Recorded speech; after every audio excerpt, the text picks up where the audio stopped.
নমস্কার।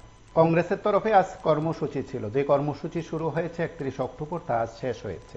পূর্ব ঘোষিত এই কর্মসূচির সফল বাস্তবায়ন হয়েছে বলে কংগ্রেস নেতৃত্ব জানিয়েছেন। জাতীয় সংহতি দিবসের অঙ্গ হিসাবে আজকের কর্মসূচি সংগঠিত করেছে কংগ্রেস। তার আগে সংহতি পদযাত্রা সংগঠিত হয়েছে বিভিন্ন জায়গায়। আজ তার সমাপ্তি পর্বের আয়োজন ছিল। এই সমাপ্তি পর্বের আয়োজনে একটি রাজনৈতিক চমকও ছিল, সেটা হচ্ছে ধনপুরের বিধায়ক, বিজেপি বিধায়ক বিন্দু দেবনাথের ভাই যোগ দিয়েছেন কংগ্রেসে। তাকে প্রচারের আলোয় আনার চেষ্টা করেছেন কংগ্রেস নেতৃত্ব। পিসিসি সভাপতি থেকে শুরু করে প্রত্যেকে তাদের বক্তব্যে বিষয়টি উত্থাপন করেছেন। এবং আজ সমাপ্তি পর্ব অর্থাৎ সংহতি পদযাত্রা সমাপ্তি পর্বে আগরতলায় কর্মসূচি সংগঠিত হয় এবং সেই কর্মসূচিতে বক্তব্য রাখেন বিধায়ক সুদীপ রায় বর্মন সহ অন্যান্যরা। আমরা শুরুতেই সুদীপ রায় বর্মনের বক্তব্যের অংশবিশেষ শুনব।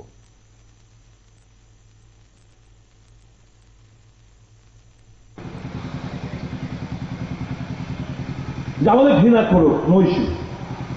আমাদেরকে মারধর করে, ইট পাটকেল ছোড়ে, মাথা ফাটায়, বাড়িঘর ভাঙচুর করে, করুক। But we are committed to the people. আমরা মানুষের জন্য আমরা লড়াই করি। হ্যাঁ, বলুন। কংগ্রেসের পদযাত্রায় অনেকটা অংশে কংগ্রেস পার্টি সকল বিরোধীরা অনেক কাজ করছে, বিরোধীদের কাজকর্ম চলছে। কালকে তো আপনার মহারাষ্ট্র এবং ঝাড়খণ্ডে বিধানসভা নির্বাচন, কংগ্রেস ভালো ফল করবে আশা করছি। আজকে দেখলাম আবার আপনার ধনপুরের বিধায়কের বড় ভাই বা ছোট ভাই কংগ্রেসে যোগদান করেছেন। এটা কংগ্রেসের পদযাত্রা সুফল। আগামী দিনে কংগ্রেস এবং বিরোধী দলগুলি ত্রিপুরা রাজ্যে ভালো ফল করবে এই আশা রাখি। নমস্কার।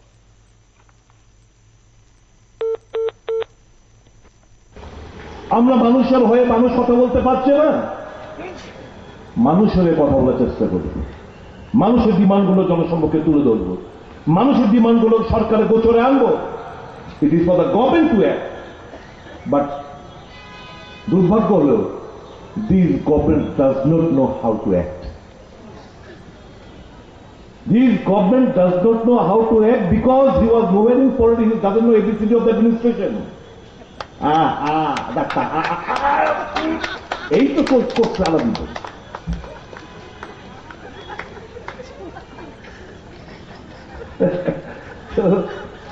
যাই হোক, এখন আছে নসিবে আছে, আমাদের কষ্ট পোয়াতে হবে, রাজ্যটা পিছিয়ে যাবে। আর আগের হাল যেদিকে যায় পিছের হাল এদিকে তো যায়। আমরা বাঙালির প্রবাদ কইতাম, দেশের যিনি মুখিয়া मैं तो बिल्कुल पढ़ा लिखा नहीं हूं, मैं तो स्कूल पास भी नहीं किया हूं। নিজের মুখের কথা আমার কাছে সেভ করা আছে, শুনে দিতে পারে।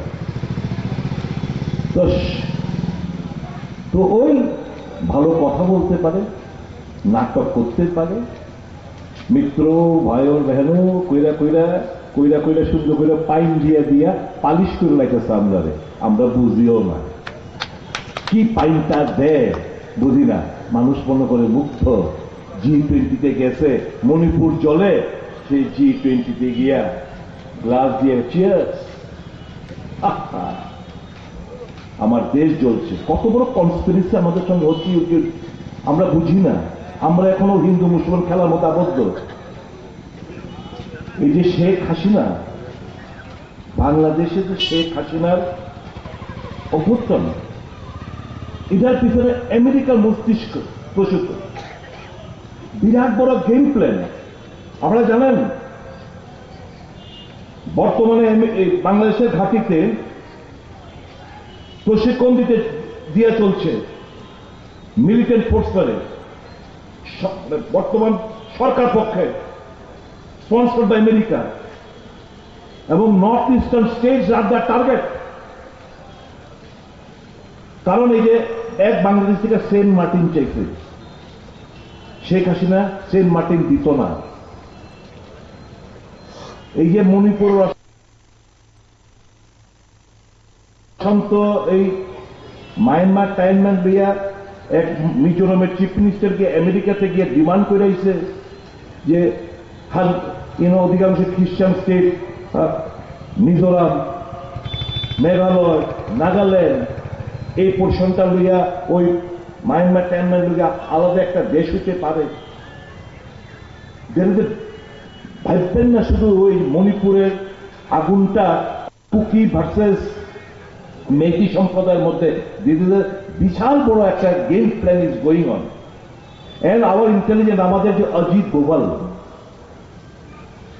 যিনি সালাহাকার national security completely miserably fail আজকে যদি ইনপুট হইতো থাকতো ভারত সরকারের কাছে বাংলাদেশের পরিস্থিতি এরকম জায়গায় এসে থেকে না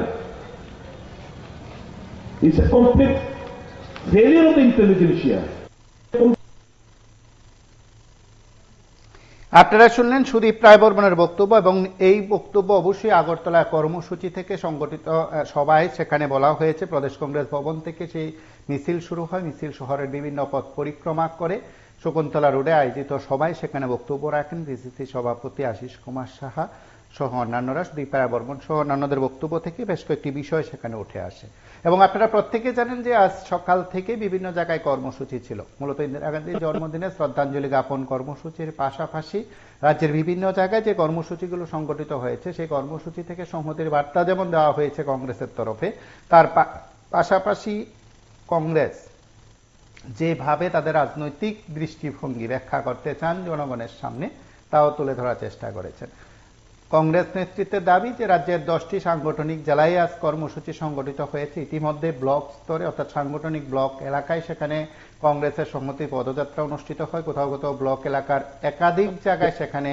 সংগঠিত হয়েছে সংহতি পদযাত্রা তার পাশাপাশি এই সময়ের মধ্যে আজ জাতীয় সংহতি দিবসের ভাবনায় সংহতি পদযাত্রার অন্তিম দিনে সেখানে সভা কর্মসূচি সংগঠিত হয় প্রত্যেক ব্লক কংগ্রেস এবং সাংগঠনিক জেলা কংগ্রেসের উদ্যোগে কোথাও কোথাও এক বা একাধিক জায়গায় কর্মসূচি ছিল বলে নেতৃত্বের দাবি কিংবা নেতৃত্বের বক্তব্য আমরা আগরতলার কর্মসূচি থেকে নেতৃত্বের বক্তব্যের আরো কিছু অংশ শুনব শিক্ষার অধিকার কংগ্রেসের দেওয়া বনাধিকার আইন কংগ্রেসের দেওয়া এই সব তো কংগ্রেসের দেশ নরেন্দ্র মোদী সাহেবকে বলুন না ভারতীয় জনতা পার্টিকে বলুন না একটা স্কিম গত 11-12 বছরে ওরা বের করেছে একটা স্কিম বলতে বলুন এদেরকে চ্যালেঞ্জ চালিয়ে যাচ্ছে আমরা শুনতে চান কি বেসিক শুনুন নাম কিভাবে পরিবর্তন আমি চাকরি করে শেষ করছি basic savings bank deposit account 2005 সালে শুরু হয়েছিল কংগ্রেসের জামানায় নাম পাল্টিয়েছে জনধন যোজনা ইউপিএ যেমন national girl child day programme 2008 শুরু হয়েছিল এটা চেঞ্জ করে বেটি বাঁচাও বেটি পড়াও 2013 সালে শুরু করেছিল নির্মল ভারত অভিযান নাম পাল্টে স্বচ্ছ ভারত অভিযান রাজীব আবাস যোজনা 2009 সালে শুরু হয়েছিল এবার এর নাম পাল্টে Sardar Patel national mission for urban housing Indira Awas Yojana 1985 সালে শুরু হয়েছিল নাম পাল্টিয়েছে প্রধানমন্ত্রী গ্রামীণ আবাসন যোজনা Jawaharlal Nehru urban rural mission 2005 সালে শুরু হয়েছিল নাম পাল্টিয়েছে Amrut AMRUT Amrut accredited irrigation benefit programme 2007 সালে শুরু হয়েছিল নাম পাল্টিয়েছে প্রধানমন্ত্রী কৃষি সিঁচাই যোজনা রাজীব গান্ধী গ্রামীণ বিদ্যুতীকরণ যোজনা 2005 সালে শুরু হয়েছে নাম পাল্টেছে দীনদয়াল উপাধ্যায় গ্রাম জ্যোতি যোজনা 2008 সালে শুরু হয়েছিল national project on management of soil health and fertility 2008 সালে নাম পাল্টেছে সয়েল হেলথ কার্ড 2007 সালে শুরু হয়েছে রাষ্ট্রীয় কৃষি Vikas Yojana and other program 2007 সালে নাম পাল্টেছে পরম্পরাগত কৃষি বিকাশ যোজনা 2010 সালে শুরু হয়েছিল ইন্দিরা গান্ধী মাতৃত্ব সহযোগ যোজনা 2010 সালে নাম পাল্টেছে প্রধানমন্ত্রী মাতৃত্ব বন্দনা যোজনা 1985 সালে শুরু হয়েছিল কম্প্রিহেন্সিভ মোটামুটি শান্ত ব্যবসায়ীরা আরেকটা ব্যাপার আমি দেখেন এবার পূজা দেখছেন তো কেমন দেখলেন আমি তো এখন যেখানে থাকি আমাদের শান্তিকামী সংঘ আমি দেখতাম দুই শান্তিকামী প্যান্ডেলের ঢোকার মুখে দুই দারোয়ানের ছবি একদিকে মানিক সাহা আরেকদিকে বিপ্লব কুমার দেব। আর আমি তাই মাঝে তো ফোন করতাম দুপুরের আগে প্যান্ডেলের সামনে দেখি এই দুই মুখ দাঁড়িয়েছে। মানে এই যে flax is a non degradable substance, এই যে ফ্ল্যাগ ব্যবহার করে যত্র হবে মেয়রের ছবি সারা আগরতলা শহরে আনাচে কানাচে বাজারে দোকানে ঘাটে ঘাটে সব জায়গায়। এই যে non degradable substance is causing hindrance for the rainwater to seep into Earth's surface, resulting in flood. এই এক্সেস ওয়াটারটা কই যাইব? এই যে ফ্ল্যাক্স আমরা বানাই, এই ফ্ল্যাক্স তো নন ডিগ্রেডেবল, মানে পচন ধরে না এগুলোতে। আমরা G20 ভারত সরকার প্রচুর টাকা খরচা করে ক্লাইমেট চেঞ্জ, গ্লোবাল ওয়ার্মিং পড়ে না? Why don't the government Sikkim একটা ছোট্ট একটা স্টিক করে দেখাই দিচ্ছে plastic completely ban, mineral water বোতল কমপ্লিটলি ব্যান। আমাদের হ্যাবিট হয়ে গেছে এখন মিনারেল ওয়াটার বোতলটা খাইয়া ফালাই দিলাম সিবাসাবা দিয়া, ড্রেন ওয়াটার লগিং নষ্ট হয় না তো, পচন ধরে না তো, ফ্ল্যাগ পচন ধরে না তো। এই ফ্ল্যাক্সের এই যে ব্যবহার করে আমরা কি করি? ফালাই দিই। কিছু গরিব মানুষ তাদেরকে বসা টসা বাঁশ বেতের যারা বাড়িঘর তারা লাগায়, আর বাকিটা রাস্তাঘাটে পরে নষ্ট হয়। তো এইটা তো পচন দিয়ে ধরনের বৃষ্টির জল যে পরে, জলটা তো মাটির ভিতরে যায় না, যার প্রেক্ষিতে আমাদের আন্ডারগ্রাউন্ড লেভেল ওয়াটার দিনকে দিন ডিক্রিজ হইতেছে। এক্সেস ওয়াটার কই যাইব? এই যে ফ্লাডে আমরা সব ডুবছি, কি কারণে? এইসব কারণে দেখায় পুকুর জলাশয় ভর্তি হইতেছে গা। এক দুই দিনের মধ্যে একটা বিশাল একটা স্ক্যাম রাজ্যে প্রায়, আমি আনুমানিক ফিগার, একদের ফিগারটা আমি কই দিব, প্রায় 7-8 হাজার কোটি টাকার বিশাল বড় একটা স্ক্যাম আপনারা সামনে আমরা এক্সপোজ করুন এই আগামী এক দুই দিনের মধ্যে। কি চলছে রাজ্যটা? জমির দালাল, ফেন্সি কারবারি, রমরমা, ইয়াবা ট্যাবলেট চরস, রমরমা, টাক পানি পাইতেছে এরা। কি লাগে? ছাত্র যুব সমাজ গোল্লায় যাক, চুলায় যাক, মায়ের কোল খালি হয়ে যাচ্ছে, নো হেলদোল, কোন परवाह नहीं। मानने तो हमें क्या मतलब, हमें तो सिर्फ पैसा से मतलब है, नोट किनने से मतलब है। এটাই তো এদের চিন্তাধারা। একটা ছেলে আমার এলাকার অভয়নগরের এই গত পরশুদিন মারা গেল, গত পরশুদিন একটা ছেলে ড্রাগ এডিক্ট মারা গেল। কে তার খবর রাখে? এবং কত কত মায়ের কোল, ঘটি বাটি, গ্যাস সিলিন্ডার থেকে শুরু করে, ও তো মারা যায়নি, ওর পরিবার এন্টারটাকে ফিনিশ করে দিয়ে গেছে। কোথায় কি? কিসের সরকার?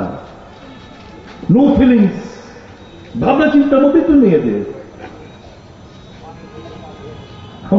আমরা একটা যে কোনো জায়গায় আমরা এই যে 31 তারিখ থেকে আমরা 19 দিয়ে পদযাত্রা করলাম, একটা ইন্টেরিয়র ট্রাভেল বেল্টে আমরা যাচ্ছিলাম, বললো আপনারা আমাদের দিকে আসবেন না, আপনার সঙ্গে তো পুলিশ থাকে, থানার দারোগাবু থাকে, আমাদের এখানে গাঁদা ক্ষেতগুলো যদি দেখে এরা এসে নষ্ট করে দেবে, কাজে আমাদের রুট চেঞ্জ করতে বাধ্য করে। আর আপনারা যদি সাহস করে আসেন, আমরা কিন্তু আমরা ছেড়ে কথা বলবো না। কি পরিস্থিতি চলছে নানা রাজ্য জুড়ে? এই ত্রিপুরা, এটা ত্রিপুরা, এর জন্য ভোট দিচ্ছিল এদেরকে। মানুষকে শেষ করে দিয়ে সর্বশান্ত করে দিচ্ছে। বন্ধুরা, ভাবতে হবে নতুন ভাবনা। আমাদের সাহায্য হাত বাড়ান, আমাদেরকে ভালোবাসেন। আমরা জানি কংগ্রেসকে আপনারা ভালোবাসেন। এই রাজ্যের মাটি, এই রাজ্যে কংগ্রেসের মাটি। ভুলভ্রান্ত হয়েছে অতীত আমাদের, হয়তো আমাদের যে কাজ আমরা করি সেগুলো আমরা সঠিকভাবে আপনার সামনে উত্থাপন করতে পারিনি, কিন্তু যে কাজগুলো করলে এরপর ভারতবর্ষে টিকে আছে এর উপরে।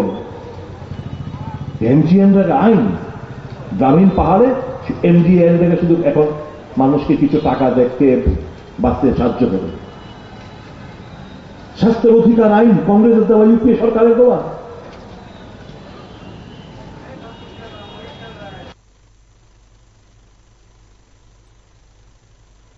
নমস্কার, কে বলছেন? হ্যালো, হ্যাঁ, হ্যালো, নমস্কার। লাইভে আছেন, কথা শোনা যাচ্ছে। কথা বলতে পারি? লাইভে আছেন, কথা শোনা যাচ্ছে। আজকে যে বিষয়টা কংগ্রেসের পদযাত্রা কতটুকু সফল হলো, আমরা তো আজকে রায়পুরে ঘুরে দেখলাম কংগ্রেস অনেক সফলতাপূর্ণ। কারণ কংগ্রেস আজকে যে বক্তব্যগুলা পেশ করেছে সারা ত্রিপুরার যে মানুষের জন্য এই কথাগুলা মানুষের অধিকারের কথাই বলেছে। কিন্তু যারাই কংগ্রেস বলুন আর সিপিএম বলুন, সারা ত্রিপুরার যে 40 লক্ষ মানুষের জন্যই তারা এই লড়াই সংগ্রাম, গণতান্ত্রিক অধিকার, মানে স্বাধীনতার অধিকার, কথা বলার অধিকার, বেকারের অধিকার, সমস্ত বিষয় নিয়ে কিন্তু কংগ্রেস সিপিএম তারা মাঠে তাদের মতন করে চলছে, আলোচনা করছে। আজকে পদযাত্রার মাধ্যমে আমরা দেখলাম উদয়পুর মেলার মাঠের মধ্যে ভালো সংখ্যক লোকের মাধ্যমে কিন্তু আলোচনা হয়েছে। কিন্তু এই রাজ্যে যে সরকারটা রয়েছে তারা কিন্তু জনগণের জন্য কোনো কথা বলেনি। বন্যা কবলিত মানুষ যারা রয়েছে তাদের কথা বলেনি। তারা হলো প্রতিযোগিতার মাধ্যমে তারা অর্থনৈতিক মানে খরচ করতে হবে। আমরা দেখলাম সাংবাদিক সম্মেলনের মাধ্যমে এমপি মৈত্র সদর থেকে ধর্মনগর সাবরুম র্যালি করবে বন্ধু বলেছিল যে এটা টাকা খরচ না করে বন্যা যারা গ্রস্ত রয়েছে তাদেরকে সাহায্য করার দরকার। কিন্তু অনেক মানুষ কিন্তু এখন পর্যন্ত বন্যার ত্রাণ এখনো তারা ক্ষতিপূরণ পায়নি। যাই হোক, তাদের পার্টির বিষয়। কিন্তু সরকারটা হলো এক বেড়াইয়ের সরকার, গরিবের সরকার নয়, বেকারের সরকারও নয়, কর্মচারীও নয়, রেখা শ্রমিকেরও নয়, বিদ্যমাতার লোকেরও নয়। তাদের সরকার হলো এটা পুঁজিবাদী সরকার। এই সরকারের বিরুদ্ধে শক্তিশালী ভাবে বেকার কর্মসংস্থান করার জন্য সমস্ত গণতান্ত্রিক প্রিয় মানুষ এগিয়ে আসতে হবে। এই সরকারের বিরুদ্ধে আন্দোলন কর্মসূচি গ্রহণ করতে হবে। অধিকার আদায় করতে হলে লড়াই করতে হবে। কারণ ত্রিপুরা রাজ্যে যেভাবে দ্রব্যমূল্য বৃদ্ধি প্রতিনিয়ত বাড়ছে, কর্মসংস্থান নেই, কাজকর্ম নেই, সমস্ত ক্ষেত্রে মানুষ একটা স্তব্ধ হয়ে গিয়ে মধ্যবিত্ত পরিবারের আগামী দিন ধ্বংস হয়ে যাবে। কারণ মধ্যবিত্ত পরিবার এমন একটা পরিস্থিতির মধ্যে যাবে, কারণ 1 লিটার ইঞ্জিন তেলের দাম প্রায় 185 টাকা 90 টাকা। সমস্ত ক্ষেত্রে যদি দ্রব্য মূল্য নিয়ন্ত্রণ করতে না পারি, আমরা আজকেও দেখলাম আগামী দিন সারা ত্রিপুরায় যে গাড়ি চালক যে সিএনজি গ্যাসের দাম বাড়ার সম্ভাবনা রয়েছে, কালকে আমরা বুঝতে পারবো। কিন্তু আসলে সরকার প্রতিনিয়ত জিনিসের দাম বাড়ছে। আমরা রেশনের চিনি বাড়াচ্ছে 7 টাকা, লবণে বাড়াচ্ছে 1.5 টাকা। সর্বক্ষেত্রে কিন্তু সরকার কিন্তু তাদের মানে মানুষের সাথে মিথ্যার প্রতিশ্রুতি, মিথ্যা ছাড়া তারা জনগণের সাথে কোনোটাই বলতে পারেনি। আমরা সবসময় বলি অ্যাডভার্টাইজের সরকার। আমরা কিন্তু 24 মাধ্যমে বলতে চাই জনগণ এগিয়ে আসুন। এই তাদের মিথ্যা প্রতিশ্রুতির বিরুদ্ধে আমাদের যুবক ছেলে মেয়েদের জন্য, যাদের ভবিষ্যতের জন্য আমরা তাদের বিরুদ্ধে আন্দোলন কর্মসূচি গ্রহণ করতে হবে। না হলে আমাদের আগামী প্রজন্মের ভবিষ্যৎ অন্ধকার হয়ে যাবে। সেটাই আমরা টিভি 24 মাধ্যমের কাছে মানুষের কাছে আবেদন করতে চাই।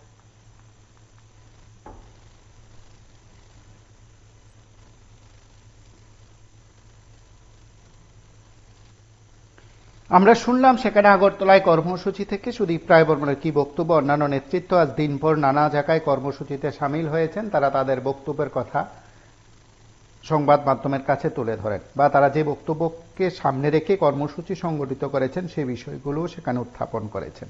এই পরিস্থিতিতে বোধহয় আজ নতুনভাবে রাজনৈতিক দৃষ্টিভঙ্গি থেকে কোনো মহল যে ব্যাখ্যা করতে শুরু করেছে, সেদিক থেকে বোধহয় চর্চিত বিষয় হচ্ছে কংগ্রেসের এই কর্মসূচি। কতটা সফল হলো কংগ্রেস, কতটা বাস্তবে সেখানে মানুষের মন জয় করতে পেরেছে সংহতি পদযাত্রায়। যদি কংগ্রেস নেতৃত্বের দাবি সত্যি সত্যি হয়ে থাকে, তাহলে সারা রাজ্যে মানুষের কাছে, বিশেষ করে কংগ্রেসের যারা কর্মীরা আছেন বসে পড়েছেন, কিংবা যারা এই সময়ের মধ্যে কংগ্রেসের কর্মী সমর্থকদের আরো বেশি উজ্জীবিত করার চেষ্টা করছেন, তারা কতটা সফল হলেন। নমস্কার, কি বলছেন? আমি চেয়ারম্যান থেকে বলছি। হ্যাঁ, বলুন। কংগ্রেসের যে উদ্যোগকে আমরা স্বাগত জানাই। তার পাশাপাশি ত্রিপুরা যে সমস্ত বিরোধী দলগুলো আছে, প্রত্যেকটি দলের কর্মী সমর্থকদের প্রতি আমাদের অনুরোধ থাকবো, আমরা গ্রামবাসী হিসাবে, সাধারণ মানুষ হিসাবে, তোমরা বৃহত্তর আন্দোলনে নামো। এই সরকারকে উৎখাত করতে গেলে যদি এই সরকার উৎখাত না করতে পারো, তাহলে বেকার হইতে আরম্ভ করে গরিব মানুষ কোনদিন থাকতে পারবে না, দেশে শান্তি আসবে না। সমস্ত বেকার হইতে আরম্ভ করে শ্রমজীবী মানুষ সভাপতি এই বাংলাদেশের মতো আন্দোলনে নামো, এবং এই সরকারটা 3 ঘন্টার সময় না পায় ত্রিপুরা থেকে পালানোর। আমরা প্রত্যেকটি জনগণের কাছে এই আহ্বানই রাখবো, কারণ দ্রব্যমূল্য নিয়ন্ত্রণ করতে পারতেছে না। এই সরকার শুধু ফ্যাশনের উপরে আছে। এই ফ্যাশনের সরকারকে হটাইতে দিলে সার্বিক জনগণ আন্দোলনমুখী হইতে হইব। আমরা দেখছি বাংলাদেশে কৌটা বিরোধী আন্দোলনে বাংলাদেশে হাসিনা সরকার ৪৫ মিনিটের সময়ে ভারত চাইতে হইছে। আমরা চাই এই আন্দোলনটা কংগ্রেসের সাথে সমস্ত বিরোধী দল একত্র হইয়া সেই আন্দোলনে অংশগ্রহণ করার জন্য আমরা আহ্বান জানাবো। এটুকুই বলার।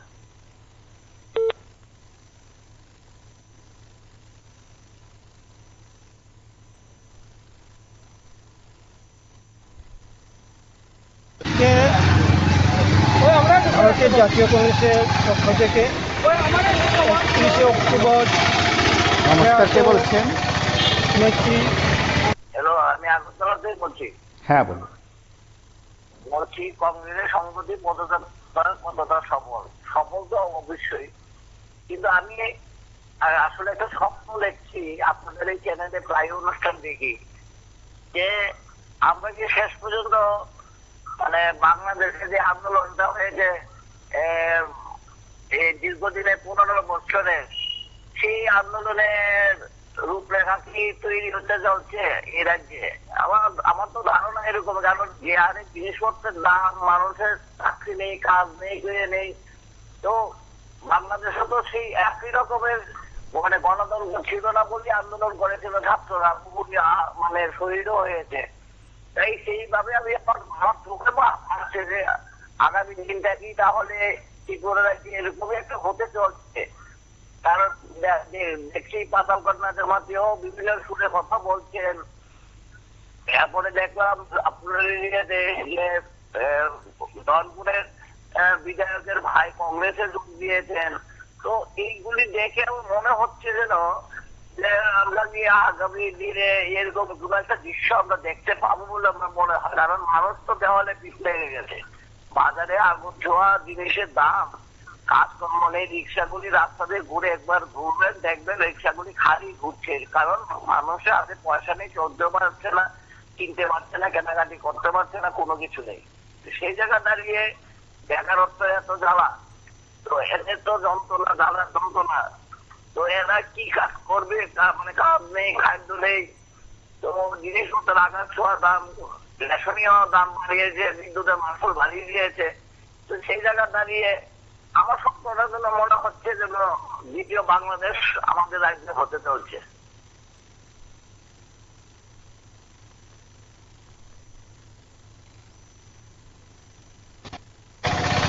নেত্রী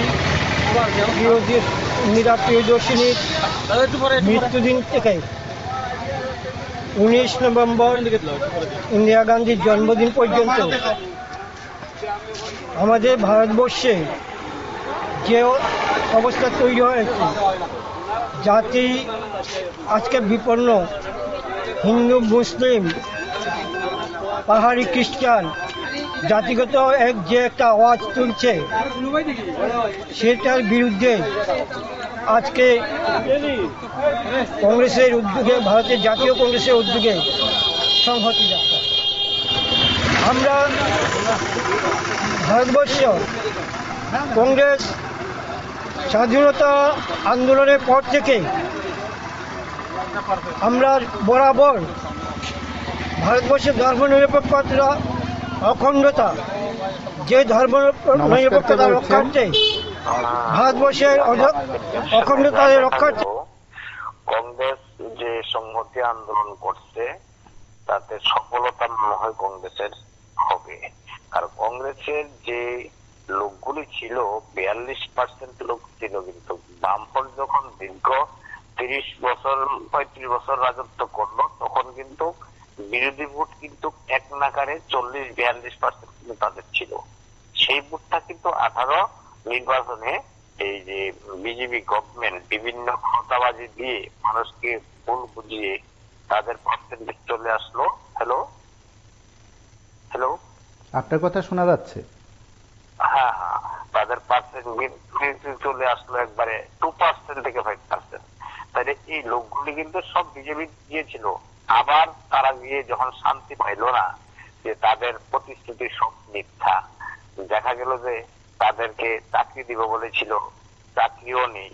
তাদের ছেলে মেয়েরা পড়াশোনা করতে গেলে বিভিন্ন মাস্টার নেই স্কুলে, তারপরে বিভিন্ন জিনিসপত্রের দাম বাড়িয়ে দিল, বাজারে গেলে না বিশ্বাস। তো ওরা বিভিন্ন যন্ত্রণা সহ্য করতে না পেরে আবার বিজেপি দল থেকে চলে আসলো কংগ্রেসে। এই সারা ত্রিপুরা রাজ্যে দেখা যাচ্ছে এরকম, কংগ্রেসের লোকগুলি কংগ্রেসে চলে আসবে, সিপিএম এর লোকগুলি সিপিএম এ চলে যাবে। আবার দেখা গেল যে পাতাল কন্যা আবার একটা দল করলো, পাতাল কন্যার দলও কিছু লোক বিভিন্ন দল থেকে চলে যাবে। শেষ পর্যন্ত দেখা যাবে বিজেপির পার্সেন্টেজটা আবার ওই যে আগের মতো 2%-এর মতো 1%-এর মতো চলে আসবে।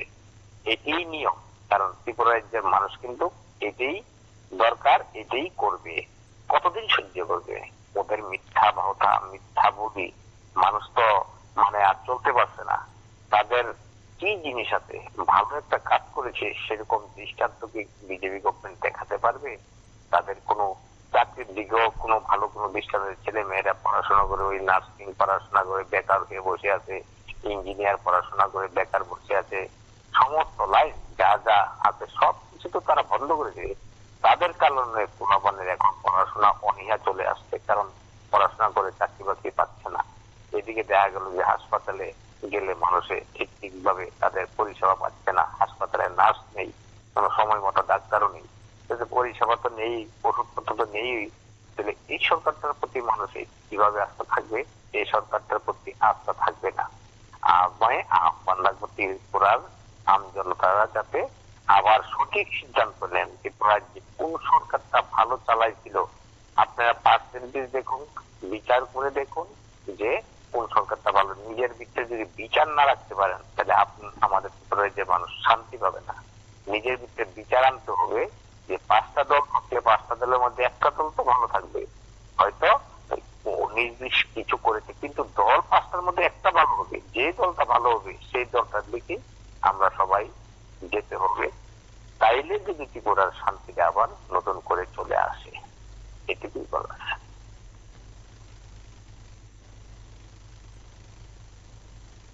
ভারতবর্ষের অখণ্ডতা রক্ষার্থে আমাদের প্রিয় নেত্রী ইন্দিরা গান্ধী নমস্কার, বলিদান কে হয়েছে। বলছেন? নমস্কার দাদা, আমি সুনীল কুমার দাস বলছি। দেখুন, বিজেপি ভারতবর্ষ অর্থনৈতিক ব্যবস্থাটা কোন জায়গাতে নিয়ে দাঁড়া করেছে। আজকাল ত্রিপুরা রাজ্যে দেখেন সমস্ত রাস্তাগুলি ভেঙে ভেঙে যেতেছে। তারা মেনটেন্স করার মতন হয়তো তাদের কাছে টাকা নাই, বা টাকা থাকলে তারা সব গাইড করে দিতেছে। সব দিকে যেদিকে যাইতে সেদিকে রাস্তা ভাঙা একদম চুরমার হয়ে যেতেছে। চাকরি দেওয়া বন্ধ হয়ে যেতেছে, চাকরিগুলি বন্ধ করে দিতেছে। তাহলে এই যে রাজ্যটা কিসের ভিত্তিতে চলবো? এইভাবে যদি রাজ্যের হাল দাঁড়া করায় বিজেপি সরকার, তাহলে দেশটার পরিণাম কোন জায়গাতে দাঁড়াইছে। আজকাল মোদীজির নেতৃত্বে শুধু টাকা বলে সাবসিডি দেওয়া টাকাগুলি বাগানো ছাড়া আর কোনো কারণ নেই। একদিকে বাগাইতেছে, আরেকদিকে পার্টির পান্ডাছে, সব লুটপাট করে তছনছ করে দিল ভারতবর্ষটারে। রাস্তাঘাট, ব্রিজ সারা ভারতবর্ষ তছনছ করে দিতেছে। সরকারি ডিপার্টমেন্ট গুলি বিক্রি করে দিতেছে। এখন কি করে আর রাজ্য চালাইব? তো রাজ্য চালাইতে গেলে যে কাজটা করার দরকার, এই কাজটা বিজেপি, কংগ্রেস, তৃণমূল যাই বলুন, এরা সিপিএম কোনোদিন করবো না। এই কাজগুলি করতে গেলে সরকারের যদি বিরোধীরা মানুষ সঠিক নির্ণয় না করতে পারে, ধরেন কংগ্রেসে আনলো বা সিপিএম আনলো, তারা আইসা কিন্তু এই যে করাপশন হইলে এত বড় দুর্নীতি ভারতবর্ষরা সার করে দিল, হাজার হাজার লক্ষ কোটি টাকা সাবসিডির নামে ফান্ডে ঢুকাইলো, বিজেপির ফান্ডে বা যে কোনো RSS এর ফান্ডে। এই টাকাগুলি কিন্তু আর উদ্দেশ্য পাইব না, পুরা বাজেট মেরে দিতেছে। এরা কি করবো আমরা মনে করি? তদন্ত করবো সিপিএম, কংগ্রেস তদন্ত করাইবো বা এরা ধরবো? আমার মনে হয় না কংগ্রেস সিপিএম আবার নতুন করে সরকার করলে তারা ধরে। হয়তো একটু পরিবর্তন করতে পারে, ক্ষমতার লাগে একটু পরিবর্তন করে রাজ্যটা চালাইতে পারে, এতটুকু করতে পারে। কিন্তু এই বালা কাজে রাজ্যের উন্নতি বা দেশের উন্নতি হইব না। দেশের উন্নতি করতে গেলে এমন একটা পার্টিকে ধরতে হইব, এমন পার্টির কাজ করতে হইব জনসাধারণ যে পার্টি টাকাগুলি উদ্ধার করতে পারবো। এখন দেখেন রাজ্যরা এমন ভাবে দেশটারে বরবাদ করে রাখছে, জাতিগত বাচ্চা এসসি বিশ্বাস করে না, ওবিসি রে ওবিসি করে না, জেনারেল রে জেনারেল করে না, মাইনরিটি রে মাইনরিটি করে না, এসসি রে এই যে একটা বিশৃঙ্খল করে দিয়া তারা রাজনৈতিক খেলাটা খেলতেছে বিজেপি, কংগ্রেস, সিপিএম, বিজেপি। মূলত যে দিল্লিতে যে মেইন জায়গাতে যারা এরা কিন্তু সবাই আর্য ব্রাহ্মণ।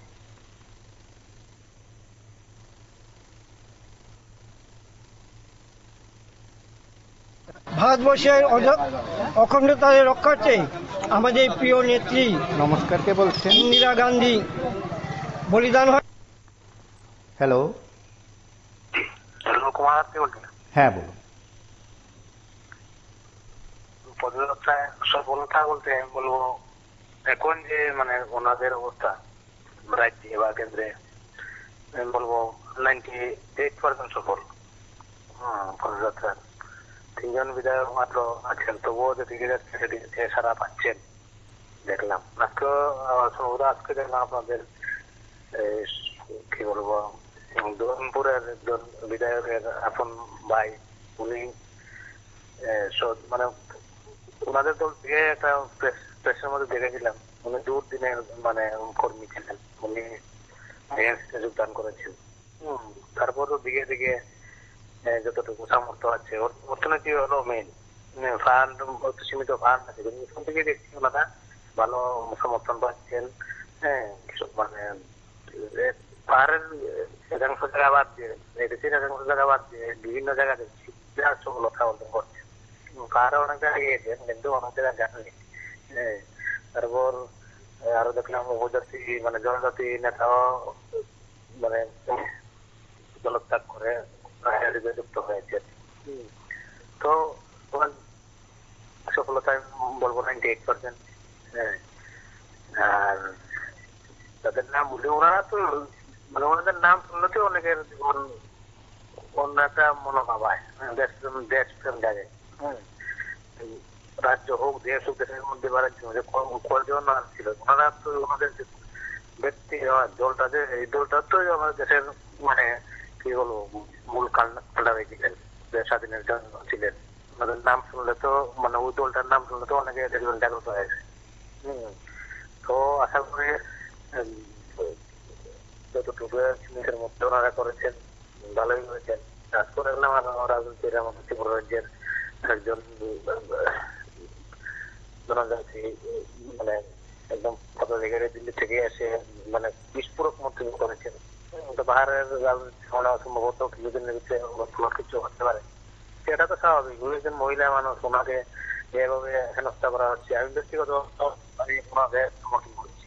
তিনি 2-3 দিন কিছুদিন পূর্বেও প্রেস কনফারেন্স করেছিলেন। ওনার দিয়ে দলত্যাগ বা বহিষ্কার করা হয়, বহিষ্কার মানে কতটুকু মানে ছোট, হ্যাঁ মানে সাসপেন্ড করা হয়েছে, তাহলে অবশ্যই পান। আমি একদম ওনাকে সমর্থন করছি 100%। উনি স্টেটে কোনো কাজ হয়নি, দিল্লিতে গিয়েছেন, দিল্লিতে অভিযোগ জানিয়ে এসেছেন।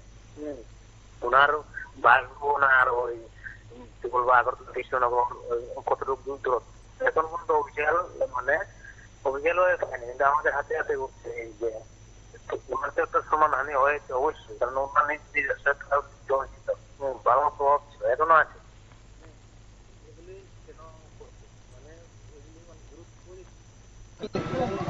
বলিদান হয়েছে, তার পরিপ্রেক্ষিতে সেই অখণ্ডতা ধর্ম নিরপেক্ষতা রক্ষায় আমাদের মূল উদ্দেশ্য। তার জন্যই এই 20 দিন ব্যাপী আমাদের এই সংহতি যাত্রা। নমস্কার, আমি রাজনগর বিধানসভা থেকে বলছি। হ্যাঁ বলুন। বলছি যে রাজ্যের পরিস্থিতি তো অত্যন্ত খারাপ। হ্যালো, হ্যাঁ বলুন। হ্যাঁ বলছি যে রাজ্য বিজেপি সরকার এসেছে আজকে দীর্ঘ 6-7 বছর হয়েছে। তারা প্রতিশ্রুতির পর প্রতিশ্রুতি একটার পর একটা দিয়ে যাচ্ছে, বাস্তবায়িত তো কিছু হচ্ছে না। যা হচ্ছে মুষ্টিমেয় কয়েকজনের তাদের মানে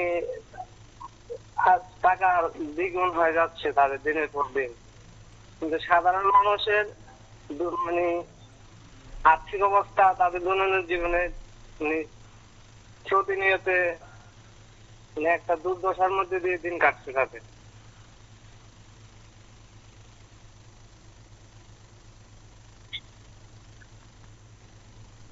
হ্যালো, আপনার কথা শোনা যাচ্ছে, বলুন। হ্যাঁ, তো বলছি যে যে পরিস্থিতি চলছে এইভাবে চললে তো কিভাবে হবে? তো আমরা বলবো যে মানে রাজ্য সরকারের দৃষ্টি আকর্ষণ করা দরকার, সাধারণ মানুষ যাতে তাদের দিন যাপন ভালোভাবে করতে পারে।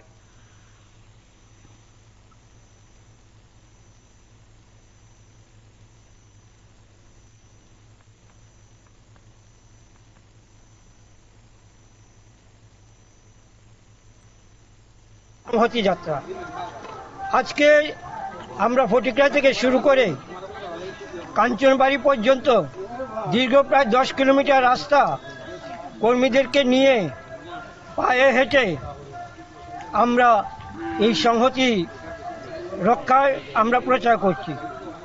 আমরা আওয়াজ তুলেছি ধর্ম নিরপেক্ষতা রক্ষা হোক, সংবিধানকে রক্ষা হোক। এই আওয়াজ আপনাদের মাধ্যমে সরকারের কাছে, প্রতিটি মানুষের কাছে পৌঁছে যাক, এই আহ্বান আমরা আপনাদের কাছে রাখবো। আজকে সংহতি পদযাত্রার সমাপ্তি দিন, তো কি বার্তা দিতে চাইবেন রাজ্যবাসী? আমাদের রাজ্যবাসীকে সেটাই বার্তা যে হিন্দু মুসলিমের যে ভেদাভেদ, পাহাড়ের খ্রিস্টানের যে ভেদাভেদ, এইটুকু দূর হোক। কারণ আমরা জানি রক্ত আমাদের একটা লাল,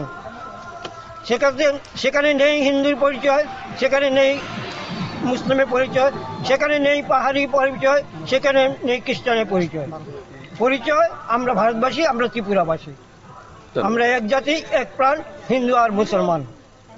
জয় হিন্দ। আজকে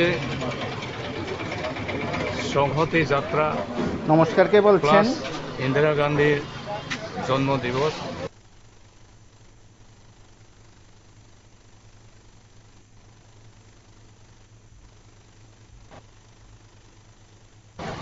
এই দুটাই আমরা পালন করছি। সংহতি পদযাত্রা ইতিপূর্বেই শুরু হয়েছে সারা ত্রিপুরা রাজ্যে বিভিন্ন স্থানে।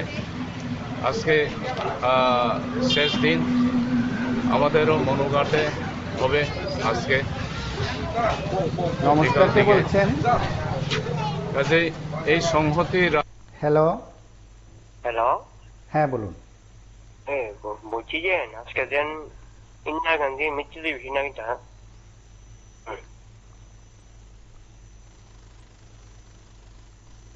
আপনার কথা শোনা যাচ্ছে।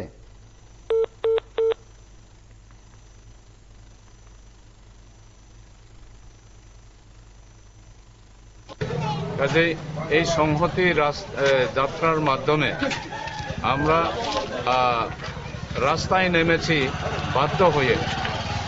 বিজেপি সরকারের কাজকর্মের ঠিক নয়, এবং বিশেষ করে দুর্গাপূজার প্রাক মুহূর্তে ত্রিপুরাতে ধর্মীয় সংখ্যালঘুদের প্রতি সাম্প্রদায়িক সুরসুরি শুরু হয়েছে, যেমন কদমতলা, কৈলাসহর, পানিসাগর, গন্ডাছড়া তো দুর্গাপূজায় বন্ধ হয়ে গেছে। এইভাবে অন্যান্য স্থানেও সাম্প্রদায়িক সুরসুরি হয়েছে, গন্ডগোল হয়েছে। রাজ্য সরকার ল অ্যান্ড অর্ডার কোনো মেনটেন করতে পারে নাই, ল অ্যান্ড অর্ডার ফেল। তাই আমরা সংহতি যাত্রা নামে আমরা সারা ত্রিপুরা রাজ্যে প্রদেশ কংগ্রেস প্রোগ্রাম মোতাবেক আমরা এই প্রোগ্রামটা হাতে নিয়েছি। প্লাস সঙ্গে সঙ্গে এই রাজ্য সরকার এই বিদ্যুতের দাম থেকে শুরু করে দ্রব্যমূল্য বৃদ্ধি, সবটাই বৃদ্ধি আস্তে আস্তে। এখন ত্রিপুরার মানুষ কোনো কিছু বলে না, বিরোধী দলও কিছু না বললে তো কিছুই হয় না। কাজেই বিরোধী দল হিসাবে আমাদেরও বক্তব্য, এই দ্রব্যমূল্য বৃদ্ধি হ্রাস করতে হবে, ইলেকট্রিক বিলও বৃদ্ধি, সমস্ত জিনিসের দামও বৃদ্ধি হচ্ছে। আর কেরোসিন তো বন্ধ, কেরোসিন তো দেওয়া হচ্ছে না। এই কেরোসিন কই যায়? কাজে এই যে এটার সঙ্গে সঙ্গে এডিসিতেও কিছুই নাই। রাজ্য সরকার থেকে কনসোলিডেটেড ফান্ডের মাধ্যমে এডিসি ফান্ড ফ্লো হয়। এই একটা রাস্তায় ফান্ড ফ্লো হয়, এডিসিতে টাকা সংকলন হয় না। অতএব এডিসিতেও কোনো উন্নয়নমূলক কাজ হয় না। মথা পার্টি বিজেপির সঙ্গে যোগ দিয়েছে, এরপরেও কোনো কিছু হয় না। এরপরেও মথা পার্টি কিছু করতে পারে না। এখন কনসোলিডেটেড ফান্ডের মাধ্যমে লিমিটেড ফান্ড এডিসিতে যায়। এটার জন্য আমরা দাবি করেছিলাম 125তম সংশোধনী বিল ডক্টর মনমোহন সিং লাস্ট মন্ত্রিসভার আগে এটা সারা উত্তর পূর্বাঞ্চলে প্রস্তাব পাঠিয়েছিল 125তম সংশোধনী বিল। এই বিলটা 10 বছর হয়েছে, বিজেপি কোনো হাত দেয় নাই, বিজেপি কোনো গুরুত্ব দেয় নাই, বিজেপি কোনো কিছুই বলে নাই এই 125তম সংশোধনী বিল ব্যাপারে। অতএব এই 125তম বিল সংশোধন করে পার্লামেন্টে পাস করে এরপরে ভিলেজ কাউন্সিল ইলেকশন দেওয়ার জন্য আমরা দাবি রেখেছিলাম। কারণ এই 125তম বিলের মধ্যে 3 স্তর পঞ্চায়েত চালু আছে, 3 স্তর পঞ্চায়েত আইন আছে। এই 125তম এডিসির সংশোধনী বিল যদি লোকসভায় পাস হয়, তাহলে এডিসিতে 3 স্তর পঞ্চায়েত চালু হবে। 3 স্তর পঞ্চায়েত চালু হওয়ার পরে যদি এডিসি ইলেকশন হয়, তাহলে এডিসি ভিলেজ কাউন্সিল ইলেকশন এডিসির বেনিফিট হবে। এই আমরা দাবি করেছিলাম। কিন্তু 10 বছর হয় বিজেপি গভর্নমেন্ট কিছুই করে নাই, কিছুই দেখে নাই। এই 125তম বলে আইনকে এখন হিম করে আছে। কাজে এই সমস্ত কারণে শান্তি সম্প্রীতির জন্য আমরা ত্রিপুরা প্রদেশ কংগ্রেস রাস্তায় নেমেছে। এই সম্প্রীতি মিছিল মাধ্যমে আমরা এই সমস্ত প্রচার করছি। এই সংহতি পদযাত্রার মধ্য দিয়ে রাজ্যবাসীর উদ্দেশ্যে কি বার্তা দিতে চাইবেন?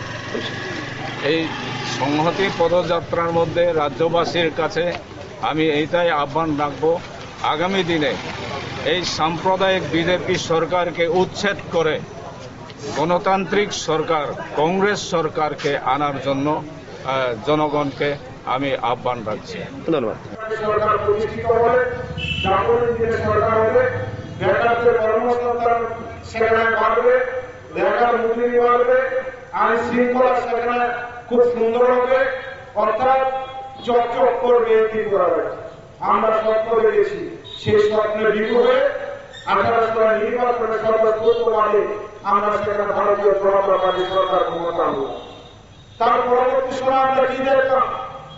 দিল্লিতে ভারতীয় জনতা পার্টি সরকার, রাজ্যে ভারতীয় জনতা পার্টি সরকার, এই ডাবল ইঞ্জিনের সরকারের শাসনে এ রাজ্যের মধ্যে একটা চরম অরাজকতা চলছে, চরম অরাজকতা চলছে।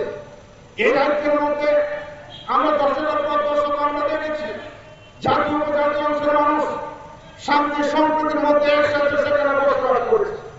আমরা দশকের পর দশক দেখেছি এ রাজ্যের সমস্ত ধর্মের মানুষ, কি হিন্দু বলুন কি সংখ্যালঘু বলুন, আমরা একে অপরের পরিপূরক হিসেবে আমরা একসাথে বসবাস করি। ক্ষমতা আছেন আপনারা 10 বছর ধরে দিল্লিতে ক্ষমতা, সেই সরকারের প্রধানমন্ত্রীকে হিন্দু নরেন্দ্র মোদী, রাষ্ট্রপতিকে হিন্দু, স্বরাষ্ট্রমন্ত্রীকে হিন্দু, ত্রিপুরা রাজ্যে ক্ষমতাকে ভারতীয় জনতা পার্টি সরকারের প্রধানকে হিন্দু।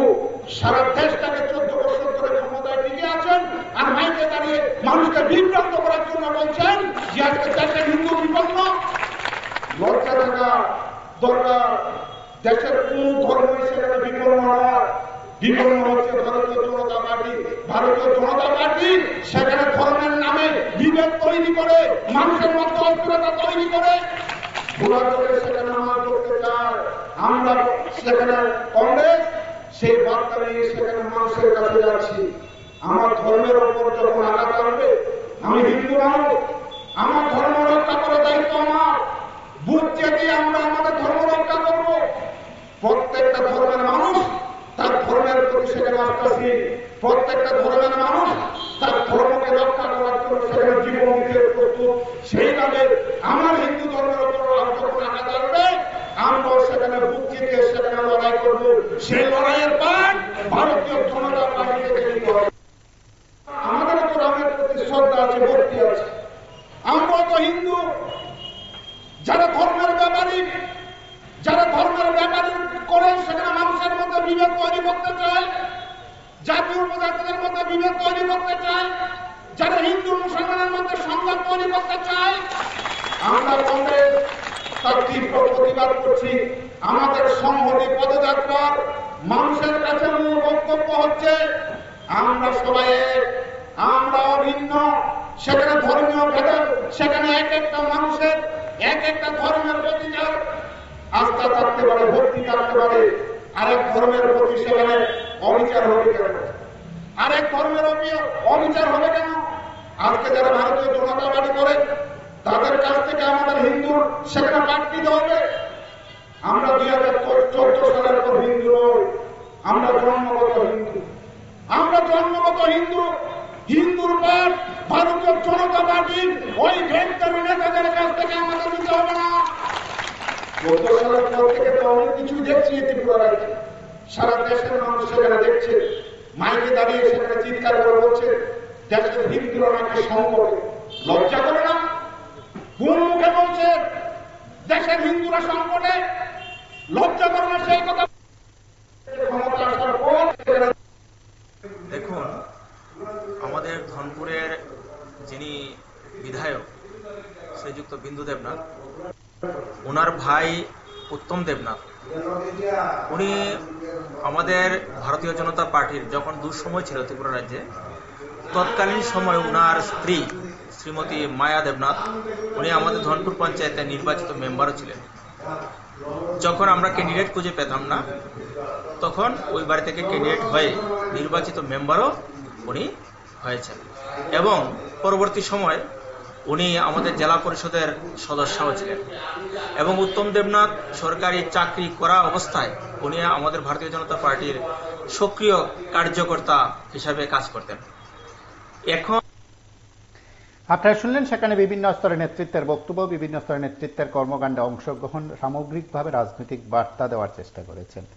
সেদিক থেকে এই কর্মসূচি কতটা সফল হলো, এই কর্মসূচিতে কতটা কাজে লাগে আগামী দিনে এগোতে পারেন টিম আশিস কুমার সাহা, সেই প্রশ্ন, সেই চর্চা রাজনৈতিক মহল তো করছে। আপনারা প্রতিদিন যেমন ভাবেন, আপনারা অবশ্যই আরো নতুন নতুন ভাবনায় থাকবেন। প্রতিদিন রাত 9টায় লাইভ অনুষ্ঠান থাকবে, আপনারা কথা বলবেন। আজ এই পর্যন্তই। নমস্কার, শুভরাত্রি।